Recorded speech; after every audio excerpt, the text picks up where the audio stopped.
ओम गण गणपते नमः। ओम सरस्वते नमः। ओम गुरुदेवाय नमः।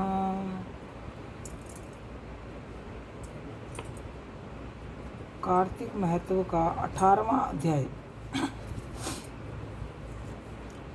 देव ऋषि नारद जी ने कहा, अब रुद्र रूप महाप्रभु शंकर अपने वीर गणों के साथ नंदी पर चढ़ हंसते हुए युद्ध भूमि में आए। तब उनको आया देखकर उनके पराजित गण फिर लौट आए और सिंहनाद करते हुए अयों से दैत्यों का प्रहार करने लगे। भीषण रूपधारी रुद्र को देख दैत्य भागने लगे। तब युद्ध में अपने दैत्यों को परामुख होते देखकर जलधर हजारों बाण छोड़ता हुआ भगवान शंकर की ओर दौड़ा। उसने शुभ निशुभ आदि वीर भी क्रोध से अपने होठों को काटते हुए भगवान शंकर की ओर दौड़े। इतने में भगवान शंकर ने जलधर के सब बाण जालों को काट कर अपने गणों को निर्भय करके अपने अन्य बाणों की आंधी से दैत्यों को पीड़ित कर दिया। खांडेक गोरमा नामक दैत्य को अपने फारसे से मार डाला। बलहक का सिर काट दिया। दशमस भी मारा गया और शिवगण शिखा ने प्रचंड नामक दैत्य का सिर काट डाला। किसी को शिवजी के बैल ने मारा और कई उनके बाणों द्वारा मारे गए। ये देखकर जलधर अपने शुभ आदि दैत्यों को धिक्कारने लगा और भयभीतों को धैर्य देने लगा। पर किसी प्रकार भी भयग्रस्त दैत्य दोबारा युद्ध भूमि में आने को तैयार न हुए। दैत्य सेना में पलायन कर तब महाक्रुद्ध जलधर शिवजी को अपनी ओर ललकारने लगा। साथ ही उसने 70 बाण मारकर शिवजी को ध्वस्त कर दिया तथा और भी बहुत से बाणों का प्रहार किया। शिवजी के बाणों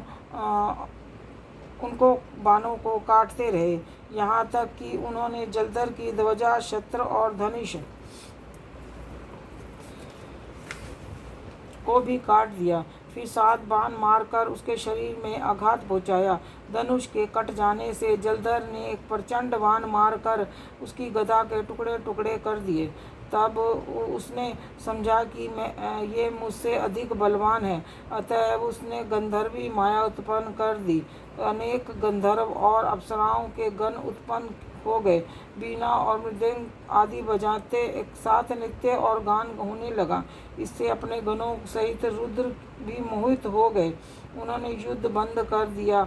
फिर तो काम मोहित जलधर बड़ी शीघ्रता से त्रिनेत्र भगवान शंकर का रूप धारण करके वृषभ पर बैठकर पार्वती जी के पास जा पहुंचा। उधर जब पार्वती जी ने अपने पति को आते देखा तो उसने सखियों के साथ त्याग दिया और आगे आई। पार्वती जी का कर कामत और जलधर का वीर्य पतन हो गया और उसने पतन से वह जड़ भी हो गया। गौरी ने उसे दानव समझा, अतः अंतर ध्यान होकर उत्तर की ओर मानस पर चली गई। तब वहां पार्वती को ना देखकर जलधर फिर शिवजी की ओर लौटा। उधर पार्वती ने भगवान विष्णु को बुलाकर दैत्य धन का वह कृत्य कहा और यह प्रश्न किया कि आप इससे अवगत है। भगवान विष्णु ने हाथ जोड़कर और सिर नवाकर उत्तर दिया, आपकी कृपा से मुझे सब ज्ञात है। हे माता, जो आज्ञा हो पालन करूं। जगत माता ने विष्णु जी से कहा, उस दैत्य ने जो मार्ग खोला है उसका अनुसरण उचित है।